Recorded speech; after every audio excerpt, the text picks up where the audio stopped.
Ma fille a oublié de raccrocher le téléphone. J'ai entendu, il est temps qu'il aille dans une maison de retraite. Il est un fardeau. Je n'ai rien dit, mais à ce moment-là, quelque chose en moi s'est brisé. J'ai vendu la maison pour 890 000 dollars. Ils sont revenus d'un voyage d'affaires, tout sourire, mais une surprise les attendait. Les clés ne fonctionnaient pas. Ils ont trouvé un mot sur le pas de la porte et, après l'avoir lu, ils se sont mis à crier. J'ai alors compris qu'ils n'allaient pas en rester là. Ce n'était que le début. Le téléphone a sonné juste au moment où je raclais les derniers morceaux de pain de viande dans mon assiette. La recette d'Hélène. Même si la mienne n'était jamais aussi bonne sans sa touche personnelle, je jetai un coup d'œil à l'identifiant de l'appelant et souris malgré moi. Caitlin. Papa, comment ça va? Sa voix avait cette chaleur familière qui me serrait toujours le cœur d'amour et de solitude. Je m'installai dans le vieux fauteuil inclinable d'Hélène, dont le cuir était usé par des années de lecture nocturne. Oh, tu me connais. Ma chérie, je viens de finir de dîner et j'allais regarder les informations. Je ne lui ai pas dit que c'était les restes d'il y a 3 jours, ni que j'avais passé une bonne partie de l'heure à regarder la photo d'Hélène sur la cheminée. Tu manges suffisamment? Tu sais, tu peux toujours commander tes courses en ligne maintenant. N'est-ce que pas? Je t'ai montré l'application. Je mange beaucoup. Je l'interrompis gentiment. Même si j'avais eu une petite frayeur la veille, j'avais oublié d'éteindre la plaque sous ma cafetière. Heureusement, j'avais senti l'odeur de brûlé depuis le salon. Il y eut un silence. Je pouvais l'imaginer fronçant les sourcils comme sa mère, avec le même petit pli entre les sourcils. Papa. On devrait peut-être envisager de demander à quelqu'un de venir voir si tout va bien plus régulièrement. Jérémy pense que je vais bien. Caitlin. Vraiment. Comment se passe ton voyage d'affaires? Tu es à Phoenix, n'est-ce que pas? Oui. La conférence se termine demain. Jérémy s'occupe de la plupart des réunions avec les clients pendant que j'assiste à ces interminables présentations sur les tendances du marketing numérique. Elle rit. Mais cela semblait forcé. Écoute. Papa. Je dois y aller. Jérémy et moi avons prévu de dîner avec des investisseurs potentiels, bien sûr. Ma chérie, je t'aime. Je t'aime aussi. Papa, prends soin de toi. D'accord? J'entendis un clic, puis des bruissements. Elle a dû faire tomber le téléphone dans son sac. Pensai-je en tendant la main pour raccrocher, mais j'entendis alors des voix, étouffées mais suffisamment claires pour être perçues par le micro du téléphone. Jeremy, tu vois comment qu'il se détériore. La voix de Caitlin n'était plus chaleureuse ni attentionnée. Il a oublié d'éteindre la cuisinière hier, et s'il met le feu à la maison, ma main se figea sur le combiné. Une glace se forma dans ma poitrine. Il est temps de le mettre dans une maison de retraite. Caitlin, dit Jérémy d'une voix froide. Ce serait froide et neutre. Il devient un fardeau. Tu le sais bien, ton père est un homme bon. Mais il ne peut plus vivre seul. La maison vaut près d'1 million maintenant. Le ton de Caitlin était devenu purement calculateur. Avec le marché immobilier à Denver, on pourrait probablement en tirer 900 000 dollars. Peut-être plus. Exactement. Jérémy semblait satisfait. On pourrait la vendre, le placer dans un endroit décent, pas trop cher, et enfin acheter cette maison à Boulder qu'on a repérée, celle avec vue sur les montagnes. Ma fille rit vraiment. Mon Dieu, Jérémy, tu aurais dû le voir ce soir. Tellement reconnaissant d'avoir eu de mes nouvelles, il ne se doute pas de ce qu'on prépare. Plus on attend, plus il sera désorienté. Nous devons frapper pendant qu'il nous fait encore entièrement confiance. Le téléphone glissa de mes doigts engourdis et tomba sur le parquet qu'Hélène et moi avions posé ensemble 23 ans auparavant. Chaque lame posée de mes propres mains, chaque clou enfoncé en pensant à l'avenir de notre famille. Je m'assis dans le silence soudain de ma maison vide, fixant la photo d'Hélène. Ses yeux semblaient transpercer les miens avec une expression que je ne parvenais pas à déchiffrer. Déception, avertissement, ou peut-être simplement la terrible connaissance qui vient à ceux qui ont déjà quitté ce monde. L'horloge comptoise dans le couloir, le cadeau d'anniversaire qu'Hélène m'avait offert 15 ans auparavant, tic-taquait régulièrement dans l'obscurité grandissante, dehors. Les premiers grillons printaniers commencèrent leur chant du soir dans le jardin qu'Hélène avait planté et dont je continuais de m'occuper. Quelque chose de froid et de dur s'installa dans ma poitrine, remplaçant la chaleur que j'avais ressentie en entendant la voix de ma fille quelques instants auparavant. Mes mains, usées par des décennies de travail dans le bâtiment, se crispèrent lentement en poings. Ils pensaient que j'étais un fardeau. Ils pensaient que j'étais confus, impuissant, prêt à être pris en charge et mis au rebut. Ils dépensaient déjà mon argent. planifiaient déjà leur nouvelle vie sur ma tombe. Mais je n'étais pas encore mort. Et je n'étais pas aussi désorienté qu'ils le croyaient. Je ne sais pas combien de temps je suis resté assis là dans le noir, le visage d'Hélène me regardant depuis le cadre argenté posé sur la table d'appoint. La maison semblait différente, comme si les murs eux-mêmes avaient entendu la trahison de ma fille et retenaient leur souffle.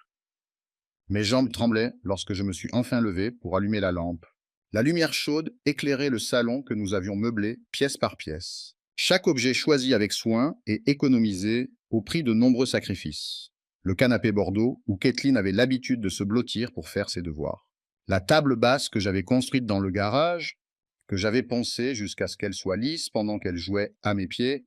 Je me dirigeai vers la cuisine et ouvris le tiroir où je gardais les vieux reçus et les papiers. Mes doigts trouvèrent sans que j'y pense le dossier que je cherchais.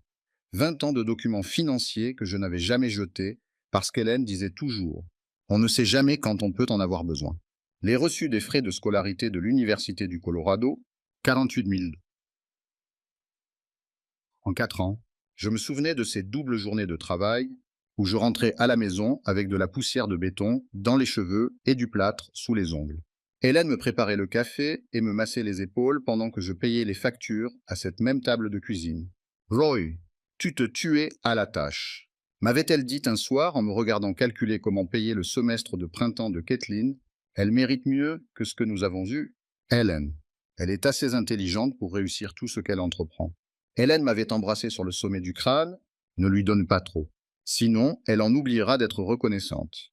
J'aurais dû l'écouter. Mon Dieu, j'aurais dû l'écouter. Les reçus du mariage étaient là aussi. 32 000 $ pour une journée. J'ai dit à Kathleen que nous pouvions nous permettre 5 000 $, peut-être 8 000 si nous nous serrions un peu la ceinture. Mais elle a pleuré, elle a vraiment pleuré. Parce qu'elle voulait le mariage de ses rêves. J'avais travaillé tous les week-ends pendant 6 mois pour installer du parquet chez un ami entrepreneur qui me payait au noir. « Papa, tu es le meilleur père du monde », m'avait-elle murmuré pendant notre danse, la tête posée sur mon épaule. Sa robe de mariée frottant contre mon smoking de location. Je n'oublierai jamais, mais elle avait oublié. Tout comme elle avait oublié qui avait cosigné son premier prêt automobile lorsque sa solvabilité n'était pas suffisante. Tout comme elle avait oublié qui avait passé les coups de fil pour lui trouver ce poste en marketing lorsqu'elle était au chômage, pendant 8 mois après avoir obtenu son diplôme. J'ai retrouvé les relevés bancaires d'il y a 2 ans, après que Jeremy ait perdu son poste de conseiller financier pour des raisons qui n'ont jamais été clairement expliquées. Ils avaient emménagé chez moi temporairement, le temps que Jeremy trouve un nouvel emploi. Je ne leur avais jamais demandé de loyer, j'avais payé les factures d'électricité plus élevées, fait les courses pour 3 adultes au lieu d'un veuf solitaire. Jeremy me tapotait l'épaule et me disait que j'étais l'homme le plus généreux du Colorado. Kathleen me serrait dans ses bras et me disait « Papa, on te remboursera quand on sera installé. » Cela faisait maintenant plus d'1 an qu'ils étaient installés, tous deux avec un bon emploi, gagnant plus d'argent que je n'en avais jamais gagné. Mais ils n'avaient jamais parlé de déménager, ni de me rembourser. Le dîner d'anniversaire que j'avais payé le mois dernier, 200 $ dans ce restaurant chic du centre-ville, parce que Jeremy disait qu'il méritait de fêter ça, j'ai dû puiser dans mes économies pour payer les 3 000 $ de réparation automobile, car la BMW de Jeremy avait besoin d'une nouvelle boîte de vitesse. Roy est comme un père pour moi, avait confié Jeremy à ses copains lors de leur dernier barbecue, en croisant ses bras autour des miens. En tant que beau-père altruiste qui avait tout sacrifié pour sa famille, j'étais fier, vraiment fier, d'avoir épousé cette famille. J'ai tellement de chance d'avoir épousé cette famille.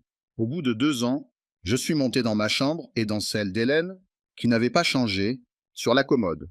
Elle avait posé son coffret à bijoux et, à côté de la lampe, ses lunettes de lecture étaient pliées. Roy et Helen Hayes avaient acheté cette propriété en 1999 sans hypothèque, sans cosignataire ni autre problème. J'ai donc récupéré l'acte de propriété original dans le tiroir du bas où nous rangions nos documents importants. Après le départ d'Hélène, j'ai cessé d'utiliser mon nom. Quelque chose a changé en moi alors que je me tenais dans la chambre, entouré de tout ce que nous avions créé ensemble, là où Hélène avait passé ses derniers jours.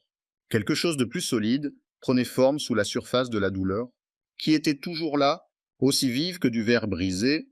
L'œuvre de ma vie allait être vendue et j'allais être mise de côté. On me croyait trop âgé, désorientés et reconnaissants de leur attention pour résister à leurs avances. En regardant la photo d'Hélène posée sur la table de chevet, je me suis souvenu de ces sages paroles prononcées il y a longtemps.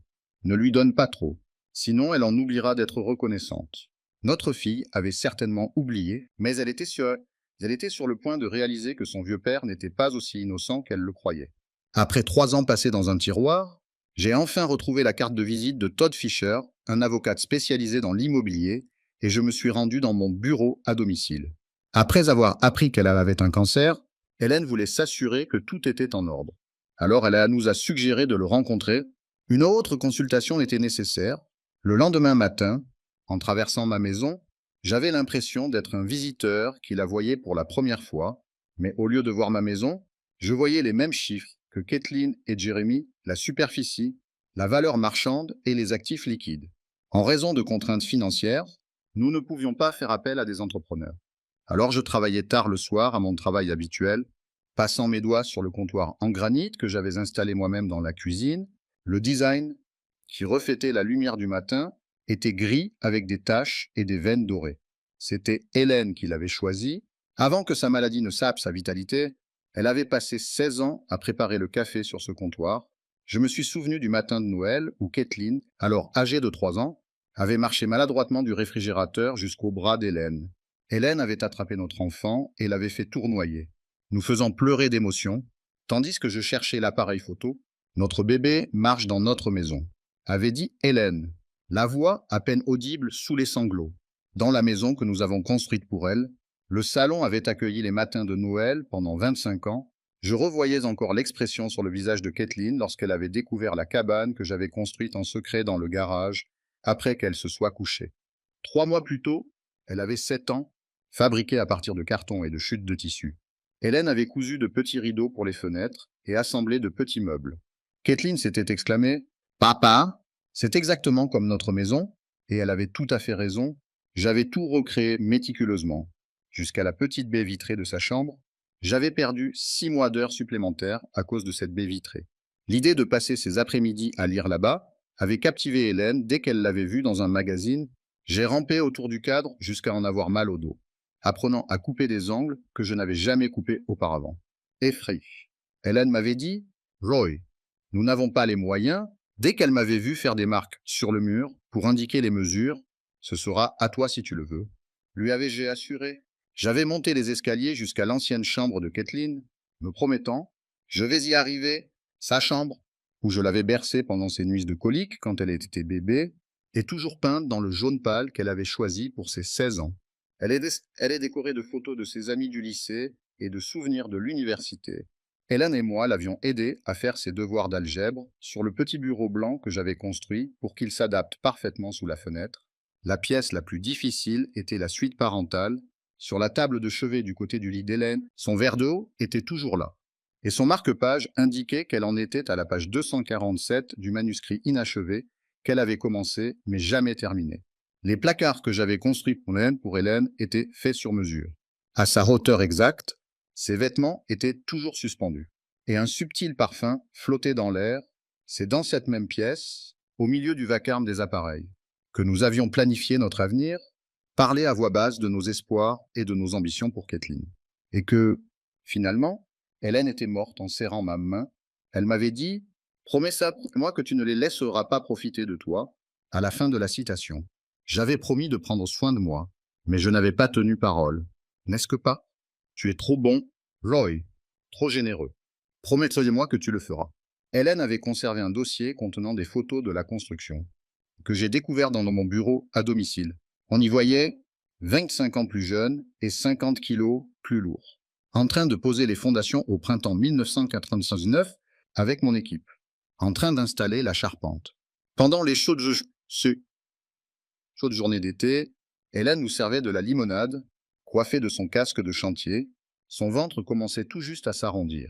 Kathleen était en gestation, le prêt personnel de mon frère, une deuxième hypothèque et le travail à temps partiel d'Hélène dans le système scolaire ont contribué à financer les dépenses de ces années que les images ne pouvaient pas capturer. Nous avions construit cette maison avec notre sang, notre sueur, nos larmes et notre amour les uns pour les autres et pour la famille que nous étions en train de fonder. Nous avions conduit des voitures rafistolées à la prière et au scotch, mangé des haricots et du riz pendant des mois et enduré beaucoup de choses. Je me sentais comme un fardeau. Et ma fille, celle qui avait fait ses premiers pas dans cette cuisine et qui s'était amusée dans le jardin que j'avais aménagé avec tant de soin, voulait se débarrasser de moi pour de bon. J'ai fouillé dans le tiroir de mon bureau et j'ai sorti la carte de visite de Todd Fisher. Après 3 ans d'utilisation, les bords étaient usés, mais le numéro de téléphone était encore lisible. Ils ont pris le vieil homme, grand-père perplexe et adoré. Du moins, c'est ce que Kathleen et Jeremy croyaient. À leurs yeux, j'étais un lâche prêt à abandonner le travail de toute une vie en échange de la paix. Ils allaient bientôt découvrir à quel point ils se trompaient. Avec une détermination inébranlable, j'ai composé le numéro de Todd et j'ai patiemment attendu que ça sonne. Dehors, c'était un matin de printemps ensoleillé et frais. Comme les jours d'antan qu'Hélène chérissait tant, parfait pour prendre un nouveau départ. Au 2e étage d'un petit immeuble en briques de Kipling Avenue se trouvaient les bureaux du cabinet d'avocats Fisher Associates. C'était le genre d'établissement qui se consacrait à aider les gens ordinaires à résoudre leurs problèmes concrets plutôt qu'à impressionner des clients fortunés. Les mains légèrement tremblantes, je suis arrivé avec 15 minutes d'avance, vêtu de mon plus beau costume, celui que Hélène avait choisi pour ses funérailles. Je me suis présenté à l'accueil. Malgré ses tempes grisonnantes et son air calme, comme quelqu'un qui a entendu 2 fois toutes les histoires horribles d'une famille, Todd Fisher semblait beaucoup plus jeune que je ne l'avais imaginé. Peut-être 55 ans. Un chien doré, une femme et 2 adolescents. La famille parfaite qu'Hélène et moi avions espéré fonder était affichée dans son bureau à côté de livres de droit. Todd versa du café à partir d'une petite machine dans le coin et salua M. Heisden. Ravi de vous revoir. L'arôme du café emplit la pièce, tout comme l'odeur des piles de documents juridiques et des classeurs. Je me souviens de vous et d'Hélène il y a quelques années. Je suis désolé pour votre perte. Merci. Ma voix était étonnamment calme lorsque je pris le café. Todd s'assit à son bureau, un stylo à la main, et prit la parole. J'ai besoin de vous parler d'une question délicate concernant ma fille et mon gendre. Je lui ai fait part de l'appel téléphonique, de la conversation que j'avais entendue et de leur intention de vendre ma maison et de me placer dans une maison de retraite. Il m'a répondu « Je vous écoute ». Lorsque je leur ai dit à quel point ils étaient enthousiastes à l'idée d'utiliser mon argent pour acheter la maison de leurs rêves à Boulder, Todd est resté impassible, mais j'ai vu qu'il secouait légèrement la tête. « Vraiment, M. Hayes, ce genre de choses arrive plus souvent que vous ne le pensez. » Sur ces mots, Todd posa son stylo et se cala dans son fauteuil. Les enfants adultes pensent souvent savoir ce qui est le mieux pour leurs parents âgés, surtout lorsqu'il s'agit de biens de valeur. Mais ils ne peuvent rien faire. N'est-ce que pas? Je veux dire, légalement. Commençons par le début. La maison est à votre nom uniquement depuis le décès de votre femme. N'est-ce que pas? C'est exact. Hélène et moi en étions copropriétaires. Mais à son décès, elle m'a été automatiquement transférée.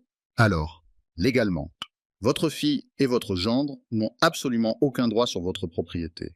Pour prendre des notes, Todd a ouvert son tiroir et en a sorti un bloc-notes. Ils ne peuvent pas la vendre, vous forcer à entrer dans une maison de retraite ou prendre des décisions concernant vos biens sans votre consentement explicite. Soulagé, quelqu'un a dit « La maison vous appartient, point final ». Mais j'ai alors ressenti une vive... Donc, si je voulais la vendre moi-même, je pourrais la mettre sur le marché dès demain si je le souhaitais. Les mots « c'est votre propriété, votre décision » ont incité Todd à lever les yeux de ses notes.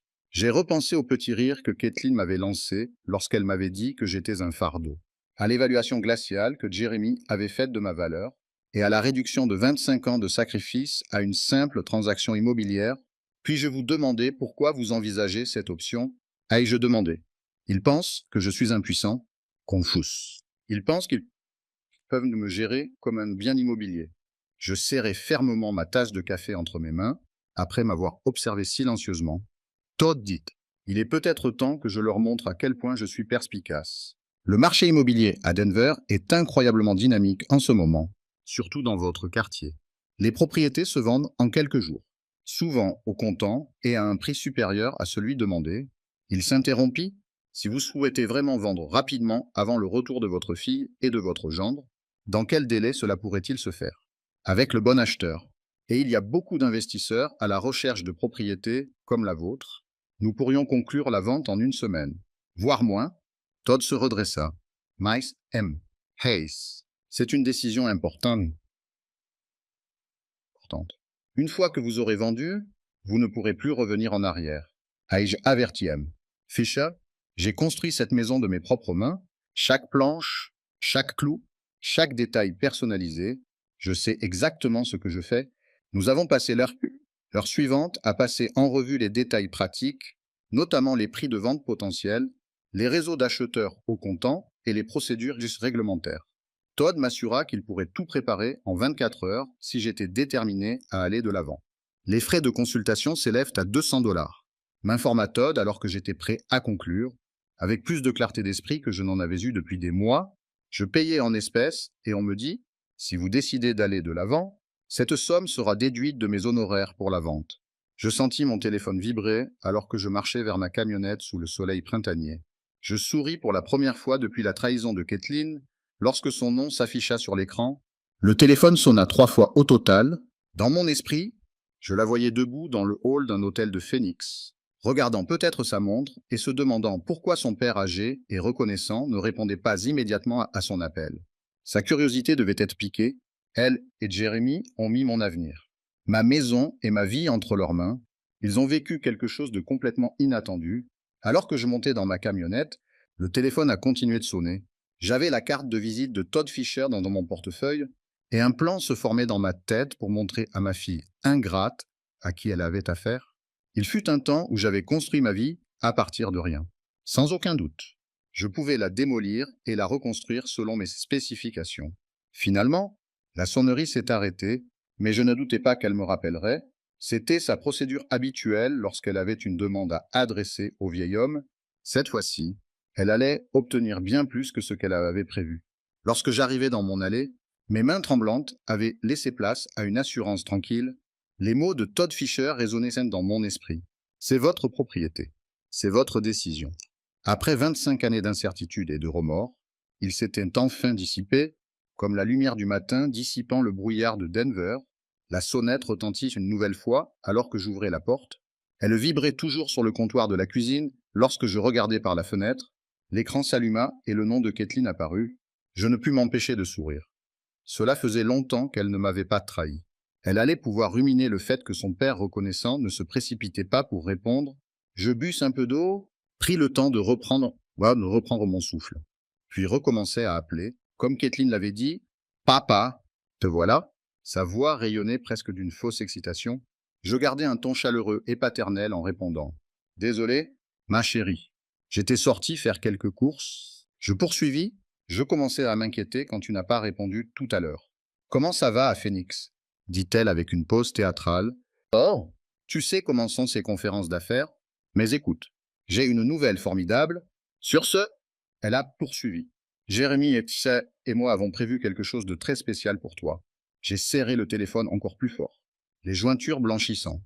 Sa voix avait cette compassion feinte que j'avais appris à reconnaître comme une manipulation, mais elle a quand même réussi à dire « Oh, nous voulons t'offrir des vacances. Tu mérites de te reposer et de te détendre après tout ce que tu as traversé depuis la mort de maman.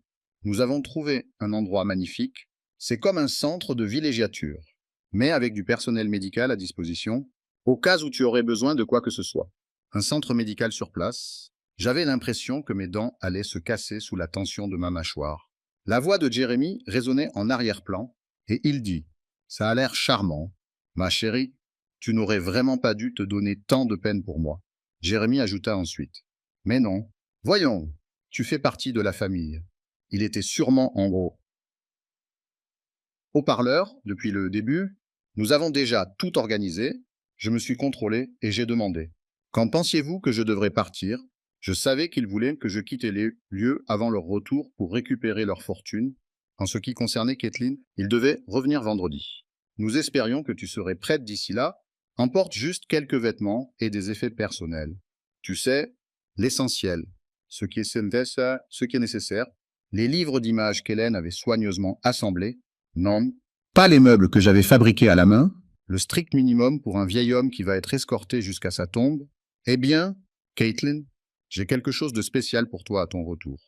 Oh, papa, dis-moi tout. Elle semblait sincèrement heureuse, comme si elle pensait que j'avais signé des papiers ou simplifié leur charge de travail d'une manière ou d'une autre. En regardant le jardin qu'Hélène avait planté et la balancelle où nous avions passé de nombreuses heures à planifier notre avenir, je me dirigeais vers la baie vitrée que j'avais construite pour elle. C'est quelque chose sur lequel je travaille depuis notre dernière conversation. Je pense que tu seras très surprise. Tu es si gentil. Papa, on en parlera quand on rentrera à la maison. Bon, repose-toi. On s'occupe de tout le reste. Plutôt sympa. Juste au moment où elle complotait pour m'assassiner, elle me faisait des compliments. D'accord, ma chérie, je t'aime. Je raccrochais le téléphone avec plus de sang-froid que je n'en avais eu depuis des semaines, en disant « Je t'aime aussi, papa ». À vendredi, la ligne fut coupée et je raccrochai délicatement. En me dirigeant vers mon bureau, j'allumai mon ordinateur portable et fus accueilli par un monde de possibilités que je n'avais jamais imaginé. Une petite minute s'écoula, tandis que mes doigts s'attardaient sur le clavier avant de taper « Agents Immobiliers, Denver ». J'étais enfin prêt à me lancer dans la bataille, et les résultats de recherche ont envahi mon écran comme des munitions pour une guerre. Je n'avais jamais été du genre à improviser. Mes 25 années d'expérience en tant qu'ingénieur en bâtiment m'avaient inculqué la nécessité de bien se préparer avant de s'engager dans une voie. Ce caractère méticuleux pourrait m'être utile pour autre chose ce soir. Comme lorsque je recherchais des fournisseurs d'acier de construction, j'ai parcouru les profils des agents, comparant leur taux de réussite et les témoignages de leurs clients. Des quartiers comme Cherry Hills, Highlands Ranch et University Hills, où Caitlin et Jeremy pourraient acheter une maison correspondant à leurs rêves. Brian Connor, un spécialiste des ventes rapides âgé de 43 ans, qui mettait en moyenne 18 jours entre la mise en vente et la conclusion de la vente, apparaissait régulièrement dans les premiers rangs du classement. Sa photo dégageait une assurance et un professionnalisme qui semblaient caractéristiques d'un homme capable d'agir rapidement pour atteindre ses objectifs. Brian a vendu notre maison en 6 jours. Un acheteur au comptant s'est présenté dans les 48 heures. La vente s'est déroulée sans encombre, sans aucune complication. Je fixai son numéro de téléphone, direct, clairement indiqué sous ses références. C'était un des témoignages que je voulais voir. C'était à ce moment précis que tout allait commencer.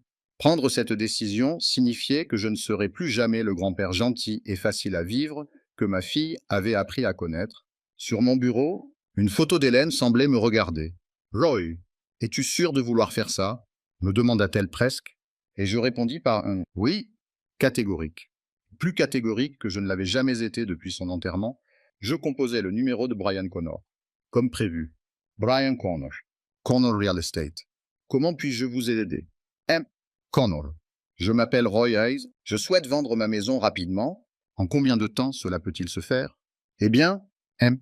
Hayes. Cela dépend de plusieurs facteurs, mais avec le bon bien immobilier et la bonne stratégie de prix. J'ai déjà conclu des ventes en seulement 10 jours avec des acheteurs au comptant. La question, 10 jours, résonna dans ma poitrine comme un coup de marteau. Pour la première fois, je jetai un coup d'œil autour de ma cuisine comme si j'étais un acheteur. Aussi vite que ça, dis-je. Absolument. Le marché immobilier à Denver est incroyablement dynamique en ce moment, en particulier pour les propriétés bien entretenues dans des quartiers établis. Pouvez-vous me parler un peu de votre maison? 2 étages, construite en 1999. Dans le quartier de Cherry Creek, 3 chambres, 2 salles de bain et demi. Je l'ai bien entretenue, j'ai fait la plupart des travaux moi-même au fil des ans. La voix de Brian est devenue plus attentive. Cela correspond exactement à ce que recherchent plusieurs de mes investisseurs. Propriétaires d'origine, bien entretenus, quartier établi.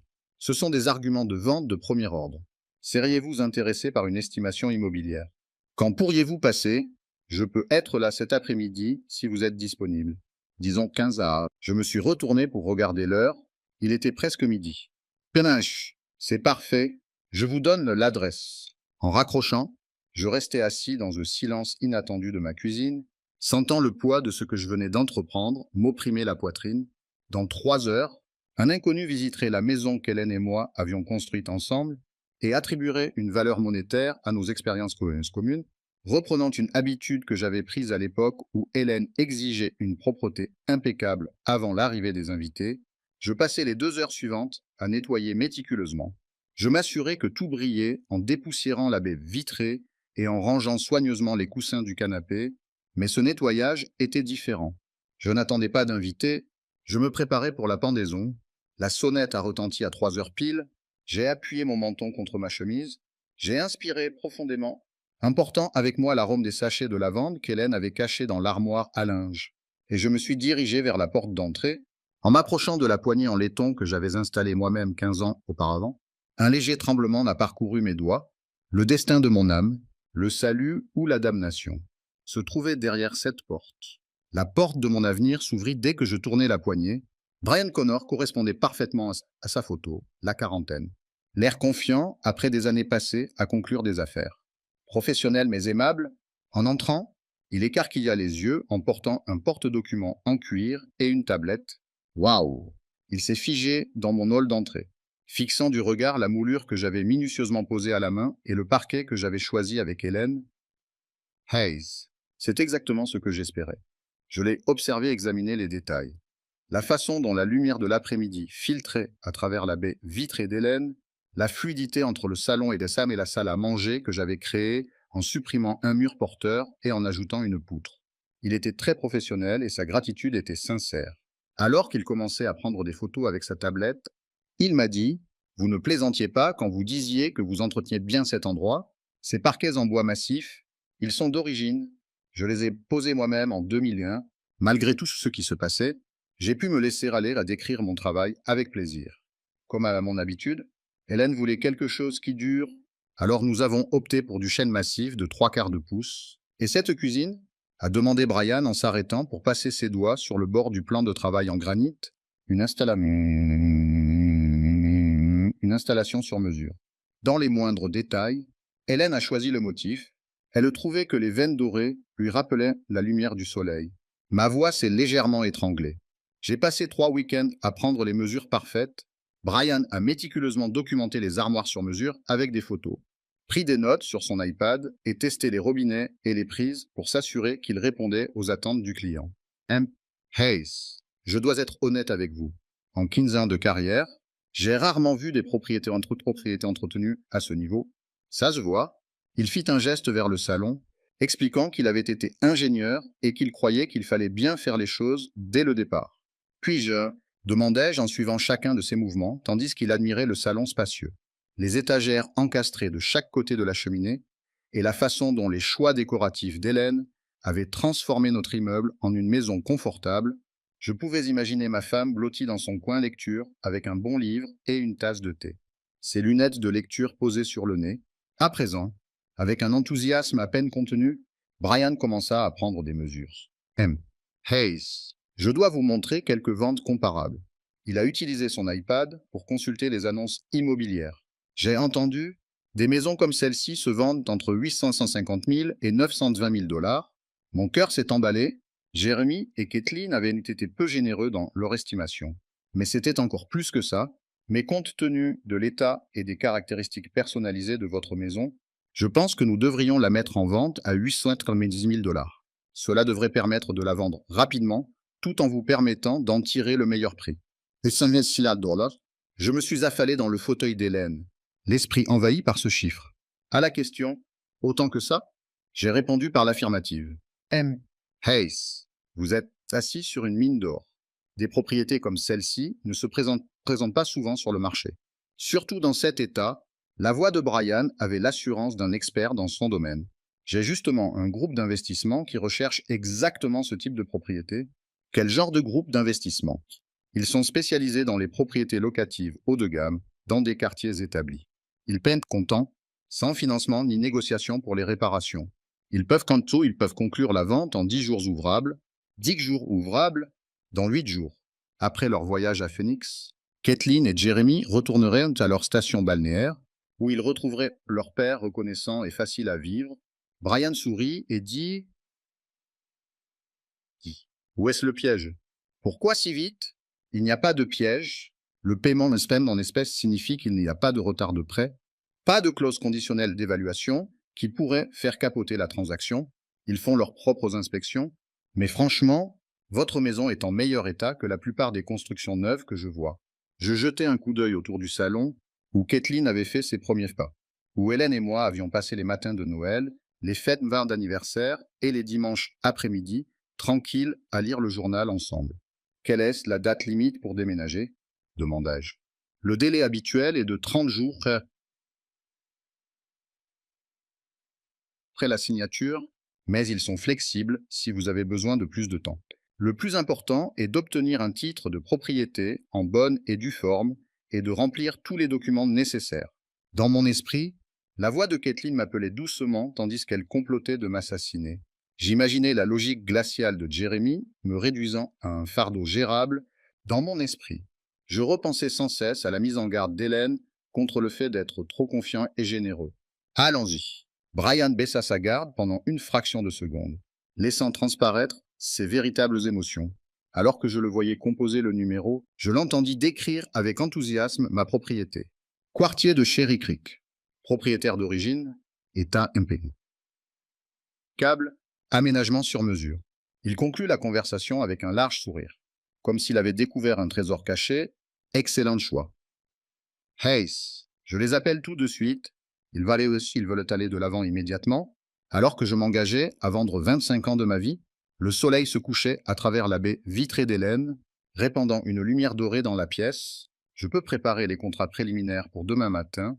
Cependant, je me sentais enfin maître de la situation, ce que je n'avais plus été depuis bien trop longtemps, depuis cet appel téléphonique déchirant.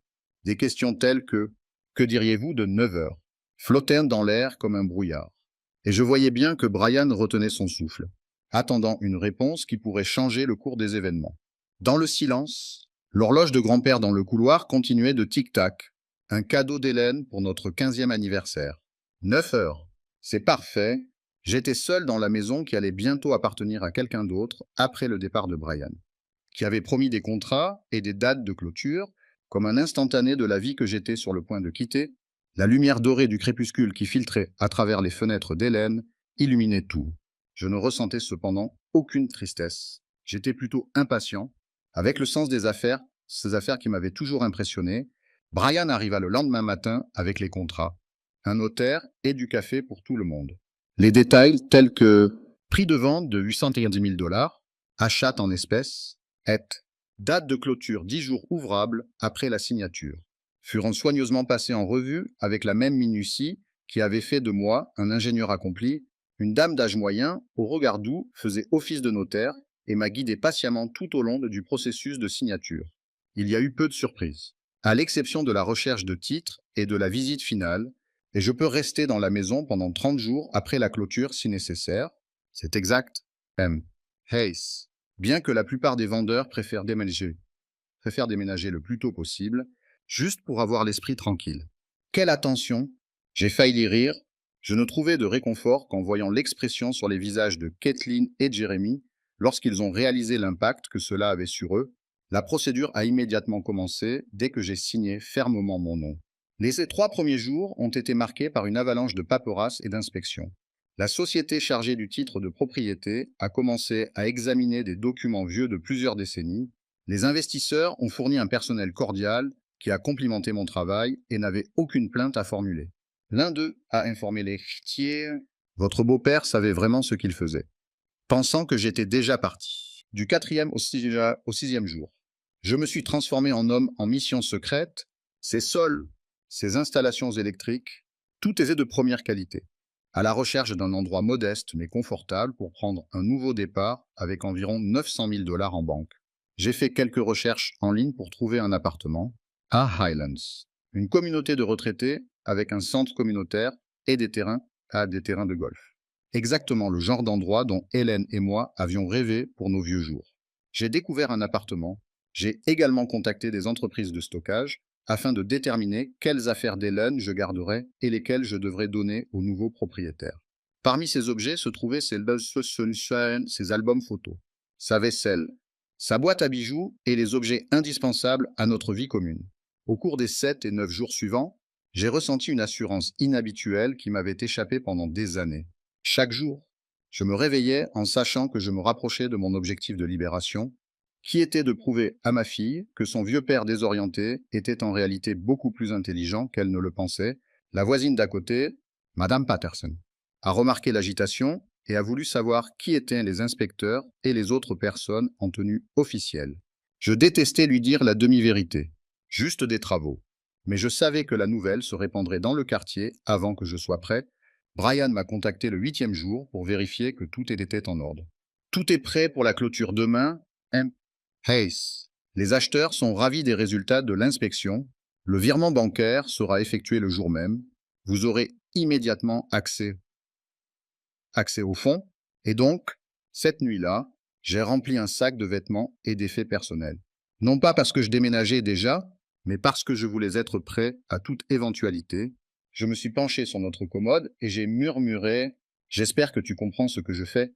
Le vendredi matin est arrivé avec un rayon de soleil, le genre de journée printanière qu'Hélène aurait qualifié de « la plus belle de Denver ».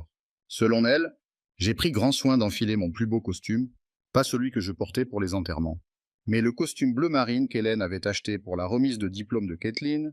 Puis je me suis mis au travail, au bureau de la société de titres immobiliers. Tout était professionnalisme et efficacité. L'avocate des acheteurs était une femme perspicace qui examinait méticuleusement chaque document. Brian était comme un chef d'orchestre chargé des documents. Afin de finaliser le transfert de propriété du 1247 Maple Street de Roy Hayes à quelqu'un d'autre, chaque signature semblait rompre un maillon. Chaîne M. Hayes. Veuillez signer ici et apposer vos initiales là. Et voici la confirmation de votre virement bancaire. 890 000 $, moins les frais de clôture, ont été déposés sur votre compte. Kathleen et Jeremy n'auraient jamais imaginé que leur responsabilité pourrait impliquer une somme d'argent aussi importante que celle qui était imprimée sur le papier. Je ne pouvais détacher mes yeux de ces chiffres vertigineux. La transaction s'étant déroulée sans encombre, nous nous sommes tous serrés la main. Après avoir promis de rester en contact au cas où j'aurais à nouveau besoin de services immobiliers, Brian m'a raccompagné à ma voiture. Vous avez fait le bon choix, M. Hayes, sur le chemin du retour. Je suis passé devant l'école primaire où Kathleen avait appris à lire et le parc où Hélène et moi avions l'habitude de nous promener le dimanche matin. Parfois, un nouveau départ est exactement ce dont nous avons besoin. Je connaissais ces quartiers depuis 25 ans. Je ressentais un sentiment d'émancipation. Pas de nostalgie. Assis dans ma voiture, je regardais la maison qui n'était plus la mienne en tournant dans mon allée. Je sentais le poids de la clé de la porte d'entrée dans ma main. Cependant, j'avais l'intention de me séparer d'eux et de cette partie de ma vie dès le lendemain. Kathleen et Jeremy devaient rentrer de Phoenix dans 3 jours. À leur arrivée, ils s'attendaient à trouver leur père accommodant, toujours reconnaissant, prêt à les emmener dans leur lieu de villégiature. Au lieu de cela, ils allaient découvrir une maison déserte et apprendre une leçon qui resterait gravée à jamais dans leur mémoire.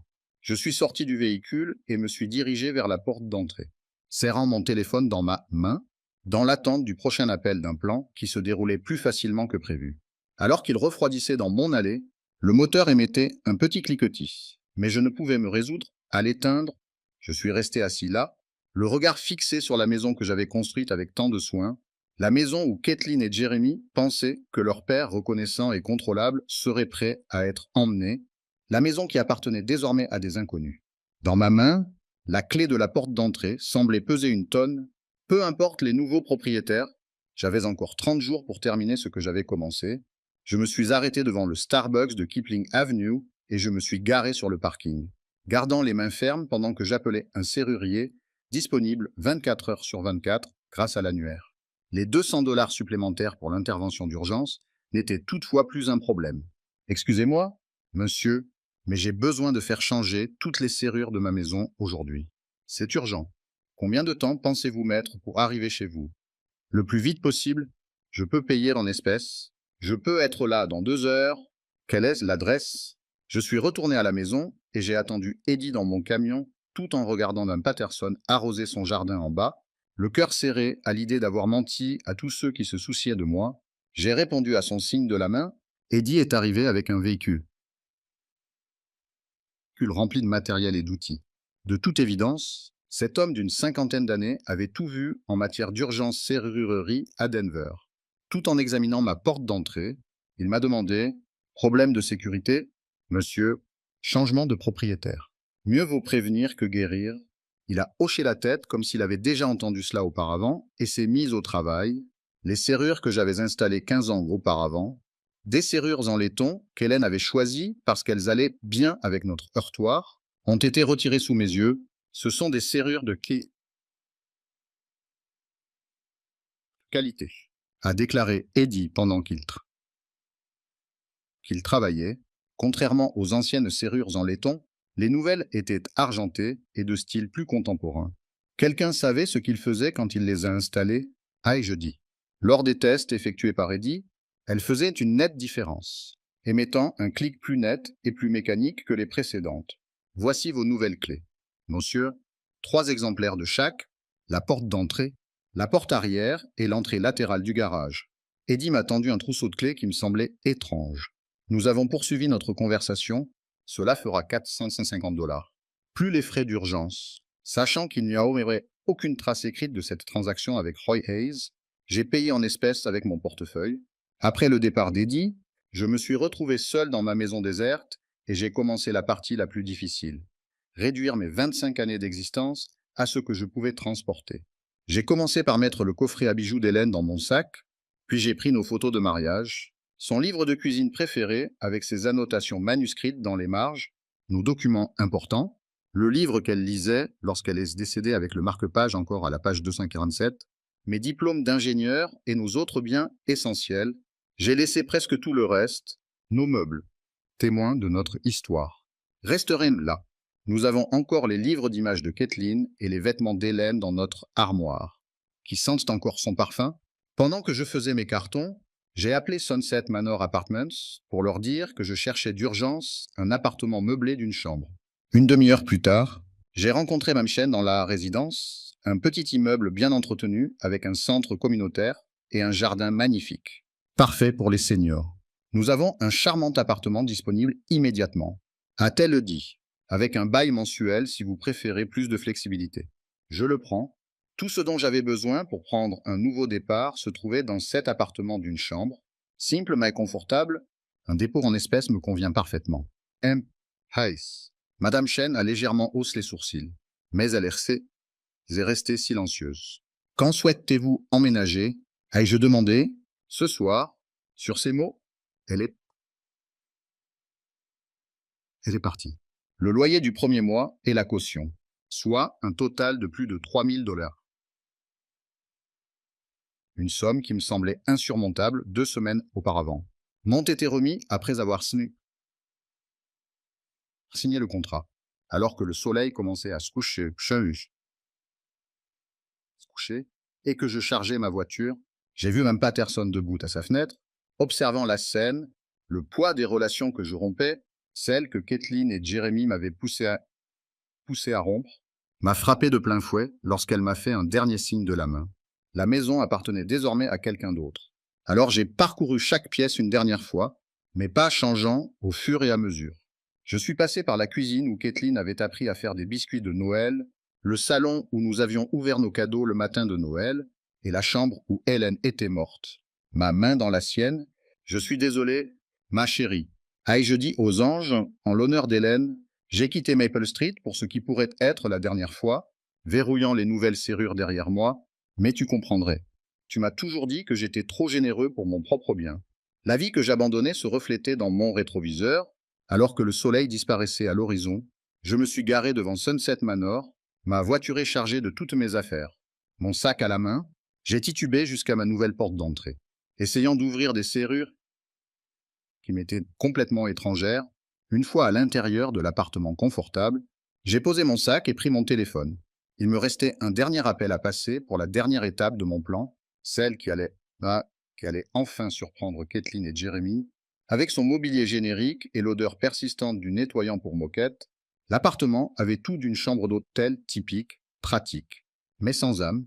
Je me tenais là, téléphone à la main, la photo d'Hélène posée sur la table de chevet, essayant de déterminer quelle banque serait la meilleure gardienne de près de 900 000 $ contre les enfants qui estimaient y avoir droit. Je m'assis à la petite table à manger avec mon ordinateur portable et commençais à rechercher des banques qui traitaient des dépôts importants. La Colorado Community Bank m'a semblé intéressante car elle était plus petite que les banques nationales et offrait le type de service discret et personnalisé que je recherchais. Bonjour, ici David Morrison, du service de banque privée de la Colorado Community Bank. Je m'appelle Roy Hayes et je souhaite ouvrir un compte pour un dépôt important d'environ 890 000 dollars. Le silence momentané à l'autre bout du fil m'indiqua que David réévaluait sa journée. Nous serions ravis de collaborer avec vous. M. Hayes. Lundi matin à 9 heures, cela vous conviendrait-il pour un entretien? Bien sûr. Je m'assurerai que tout soit prêt. J'avais l'impression d'entrer en terrain inconnu avec le week-end devant moi. Avant qu'Hélène et moi construisions notre maison ensemble, je n'avais jamais vécu ailleurs. J'avais volontairement choisi de m'exiler dans ce petit appartement, mais c'était comme si c'était le cas. Ce n'était pas leur décision, mais la mienne. Le samedi matin, j'ai lentement déballé mes affaires dans l'étrange kitchenette tout en préparant le café. Sur la commode, j'ai trouvé la boîte à bijoux d'Hélène. Sur la bibliothèque, j'ai trouvé mes médailles d'ingénieur. À côté du lit, où je dormirais seul, j'ai vu notre photo de mariage. Cette pièce n'avait jamais été touchée par Hélène. Je me suis acheté des repas simples, qui ne nécessitaient pas le genre de préparation qu'Hélène aimait, pour une personne à l'épicerie. Le jeune homme à la caisse m'a demandé si j'étais nouveau dans le quartier. Avec un regard amical, je viens d'emménager, lui ai-je répondu. Je prends le nouveau départ. Le dimanche matin, je suis tombé par hasard sur un café appelé Brews and Views, à seulement 3 rues de mon appartement. Sarah, une jeune barista aux mèches violettes, m'a préparé un café corsé. Comme je l'aime, vous êtes nouveau dans le quartier, m'a-t-elle dit d'un ton charmant et discret. Ingénieur à la retraite, ai-je répondu, à la recherche d'une vie plus tranquille. Eh bien, vous avez trouvé le quartier idéal pour cela. La plupart de nos clients sont plutôt tranquilles, profitant d'un samedi matin typique comme ceux qu'Hélène et moi aimions tant. Je me suis assis près de la fenêtre avec mon café et j'ai regardé les gens promener leurs chiens et pousser leurs poussettes. Contrairement à d'habitude, je ne ressentais pas de mélancolie, mais plutôt de l'anticipation. Une sensation que je n'avais pas éprouvée depuis des mois. Après m'être préparé pour la journée de lundi, je me suis rendu à la Colorado Community Bank dans mon plus beau costume. Âgé de près de 45 ans, David Morrison dégageait le professionnalisme et la cordialité que l'on attend d'une personne qui gère les économies d'une vie. M. Hayes, qu'est-ce qui vous amène à la Colorado Community Bank? J'ai récemment vendu ma maison. J'ai besoin de prendre un nouveau départ avec une institution qui privilégie les relations personnelles plutôt que les frais de transaction. David acquiesça sincèrement. J'ai pris le temps de lui expliquer que j'étais veuf, que je venais de vendre la maison familiale et que j'avais donc besoin d'une banque sûre et facile d'accès. C'est exactement le type de service que nous proposons. Parlez-moi de vos besoins. David m'a posé des questions approfondies, mais sans jamais aller au-delà de ce qui était nécessaire pour ouvrir le compte. Je vais devoir transférer les fonds de mon ancienne banque, ai-je précisé. David a rempli les documents en silence. Service bancaire en ligne. Carte de débit et chéquier, tous les services habituels, pas de problème. Nous pouvons effectuer le transfert aujourd'hui et les fonds devraient être disponibles mercredi. Compte tenu du montant, je vous recommande également notre formule de compte premium qui offre des fonctionnalités de sécurité supplémentaires. Kathleen et Jeremy ne verraient jamais les prêts de 900 000 dollars qui faisaient de moi un client officiel de la Colorado Community Bank. Avec le numéro 857-1213. Depuis que j'avais signé les documents, les 2 jours suivants se sont écoulés selon ma nouvelle routine. Sarah se souvient toujours de ma commande et veut savoir comment s'est passé mon week-end. Lors de mes promenades dans le quartier l'après-midi, j'ai découvert un petit parc avec des bancs où d'autres personnes âgées lisent le journal et nourrissent les pigeons. J'ai enfin reçu la nouvelle que j'attendais lorsque David m'a contacté mercredi après-midi. M. Hayes. Vos fonds ont été transférés avec succès. Votre compte est entièrement actif. J'ai raccroché et j'ai jeté un coup d'œil autour de mon modeste appartement, à la photo d'Hélène qui me regardait depuis la table de chevet, à l'existence dépouillée que je construisais à partir des ruines de la trahison de ma fille. Je n'avais pas ressenti cela depuis le décès d'Hélène. J'étais enfin maître de mon destin. Mercredi soir, je me suis assis seul dans ma chambre, dans mon unique fauteuil, qui n'était ni le fauteuil de lecture d'Hélène, ni le fauteuil inclinable d'où j'avais surpris la trahison de Kathleen. Pour accomplir ma tâche, j'ai allumé mon ordinateur portable et recherché. Mini caméra de surveillance sur Google. Mes doigts s'attardaient sur le clavier, prêts à commander l'aboutissement de mon ultime acte de vengeance. Jérémy et Kathleen prévoyaient de rentrer vendredi, espérant trouver leur père âgé reconnaissant et prêt à être pris en charge. Il était plus probable qu'ils se rendent compte que leur fardeau était devenu leur plus grand obstacle. Des simples caméras de sécurité aux gadgets ressemblant à des objets courants. Les résultats de ma recherche étaient une véritable mine d'or d'alternatives de surveillance. Après 30 minutes de recherche, j'ai trouvé ce dont j'avais besoin, caché dans ce qui semblait être un chargeur de téléphone. Une petite caméra sans fil. Pour mon esprit technique, les spécifications étaient idéales: connectivité sans fil avec gestion par application, détection de mouvement pour l'enregistrement, 12 heures, autonomie et qualité vidéo HD. La possibilité de voir des vidéos en direct sur mon téléphone depuis n'importe quel endroit disposant d'une connexion Internet était la fonctionnalité la plus importante. J'ai payé 40 $ supplémentaires pour une livraison express afin d'être sûr de la recevoir jeudi. J'aurais hésité à payer 149 $ il y a 2 semaines. Mais aujourd'hui, cela ne me semblait plus si cher. Maintenant que j'avais la caméra, je passais à l'étape suivante. Le message qui indiquerait à Kathleen et Jérémy quoi faire si leur clé était coincée. Leur trahison était trop grave et la colère dans la première version était trop forte. Le deuxième manquait de chaleur et ne rendait pas compte, et Sam du chaos qu'ils avaient provoqué. J'ai finalement trouvé le ton juste dans la troisième version, digne mais terrible, aimant mais définitif.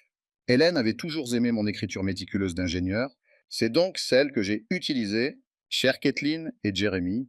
Si vous lisez ceci, c'est que mon plan a parfaitement fonctionné. J'ai entendu votre conversation téléphonique au sujet de mon placement dans une maison de retraite parce que je deviens un fardeau. Je vous ai entendu calculer combien vous gagneriez en vendant ma maison. La maison a été vendue pour 890 000 $ en espèces. L'argent est en sécurité sur mon nouveau compte bancaire, où il restera. J'ai déménagé dans un endroit où je suis apprécié, pas toléré. Ne vous inquiétez pas pour moi. Occupe-toi plutôt de ton propre logement.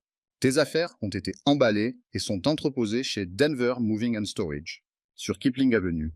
Tu as 30 jours pour les récupérer avant que les frais d'entreposage ne commencent. Je t'ai donné tout ce que j'avais pendant 42 ans.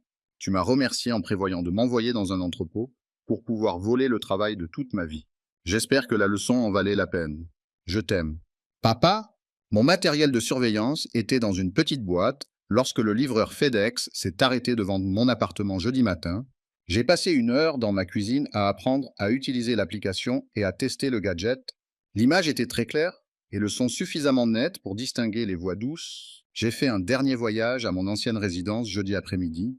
Pour éviter la curiosité des voisins, je me suis garé à l'intérieur et j'ai utilisé la télécommande du garage que je n'avais jamais donnée à Kathleen et Jérémy. En me dirigeant vers la porte d'entrée, mes nouvelles clés à la main, mes mains tremblaient légèrement.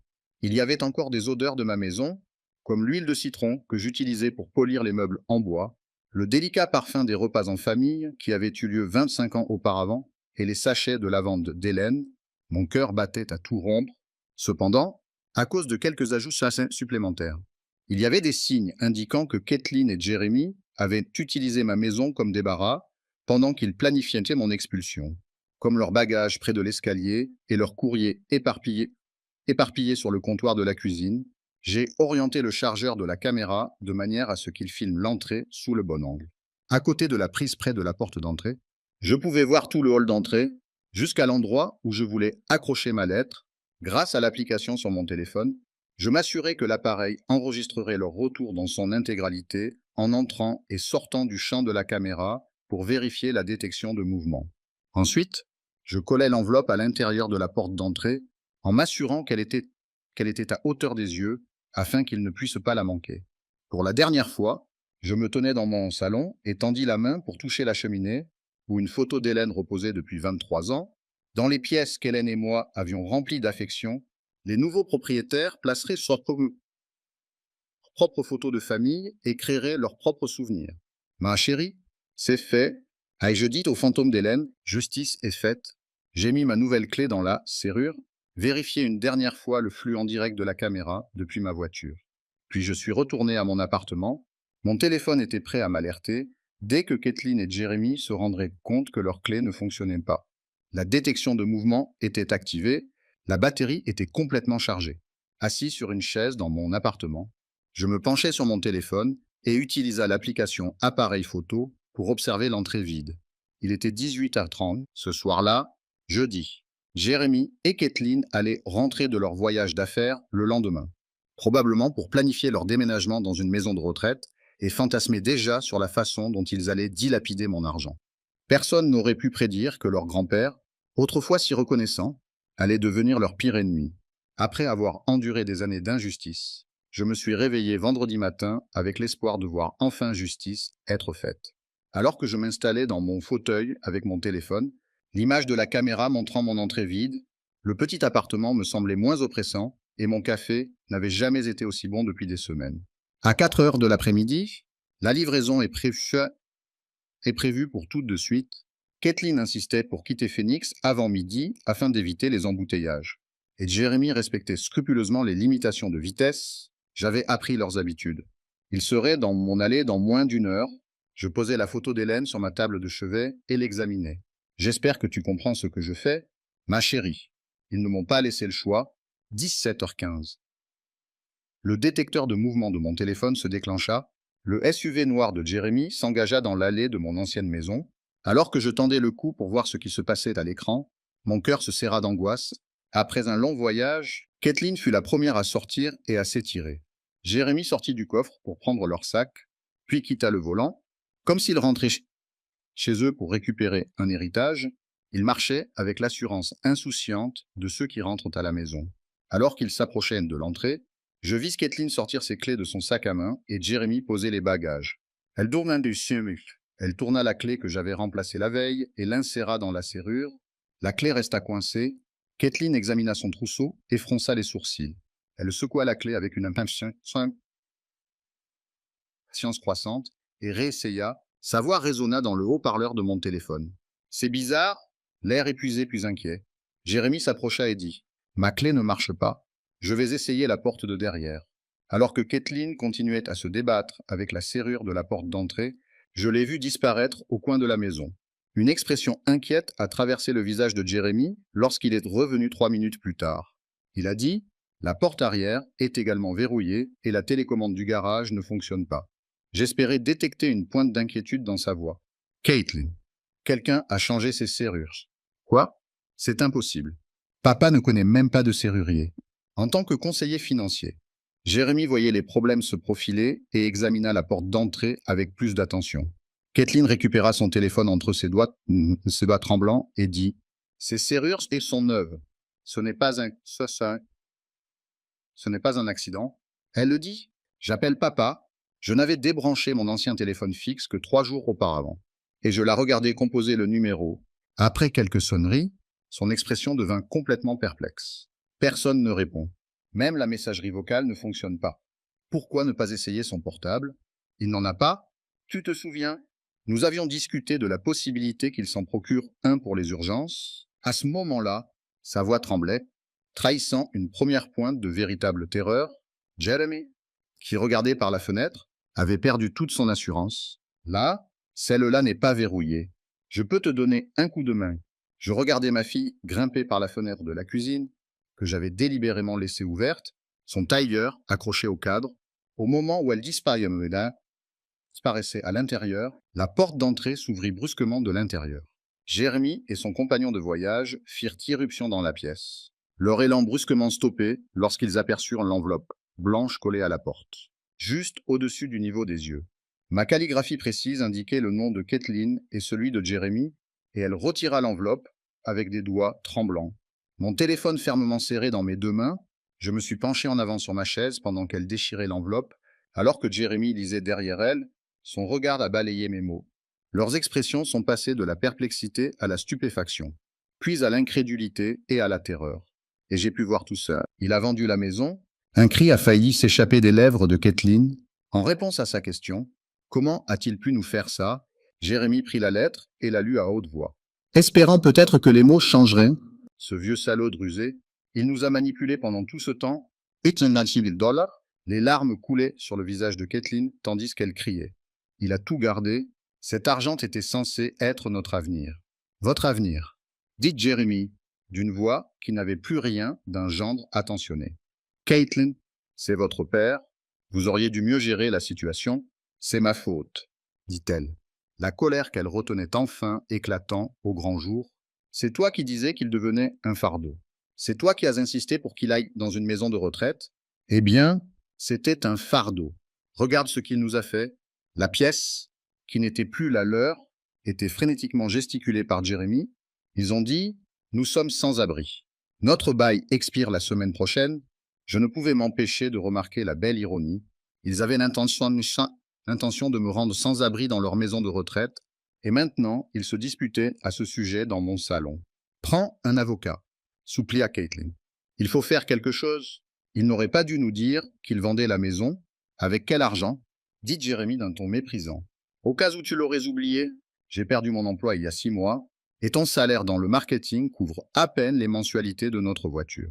Alors trouve un autre emploi. » Je vis le visage de ma fille s'assombrir lorsqu'elle comprit l'énormité de leur situation. Pas de maison, pas d'héritage, pas d'argent, et l'incapacité de Jeremy à trouver un emploi. Désormais mise à nu, où crois-tu que les sociétés financières font la queue pour embaucher des conseillers qui ont été licenciés pour des transactions douteuses? Elle murmura « Comment peut-il être aussi cruel ? De la même manière que tu as été cruel quand tu l'as traité de fardeau et que tu as prévu de l'envoyer dans une maison de retraite, répondit-il. Le vieil homme était plus intelligent que nous deux. En les regardant s'effondrer sur mes vieux meubles, des meubles qui disparaîtraient demain lorsque les nouveaux propriétaires prendraient possession des lieux, à travers l'écran de mon téléphone, je ne pus m'empêcher de grimacer, tandis que Kathleen enfouissait son visage dans ses mains. Jérémie jeta un coup d'œil à mon message avec l'expression de quelqu'un qui vient de se rendre vaincu. Je désactivai la vidéo en direct, j'en avais assez vu, je me suis rendu dans ma petite cuisine et j'ai ouvert la bouteille de vin préférée d'Hélène, un Bordeaux 2018 que nous avions gardé pour une occasion spéciale qui ne s'était jamais présentée. Un verre à la main, je l'ai levé vers le portrait d'Hélène. « À toi, mon amour. Justice est faite. » Le vin avait un goût triomphant. Ils avaient découvert les conséquences de refuser la nourriture de ceux qui la leur offraient. Je pensais que Kathleen essayait de me contacter d'une autre manière lorsque mon téléphone a bipé pour m'indiquer que j'avais reçu un SMS provenant d'un numéro inconnu. J'ai éteint mon téléphone et effacé le message sans le lire. En me dirigeant vers la fenêtre, j'ai vu la silhouette de Denver, baignée par la lumière dorée du soleil couchant. Ma fille odieuse et son mari étaient tailleurs dans la ville, occupés à gérer les conséquences de leurs actes. Ils découvraient, quelque part dans mon ancienne maison, que leur fardeau était devenu leur plus grand problème. Cela faisait 2 ans qu'Hélène était décédée, et je me sentais enfin totalement libéré. Enfin, j'étais libéré de l'emprise de tout le monde. Je me sentais à nouveau libre, avec tous les moyens à ma disposition, la liberté de faire ce que je voulais et la promesse d'un avenir sans entrave. Il n'y avait plus de retour en arrière possible maintenant que Roy Hayes avait quitté les lieux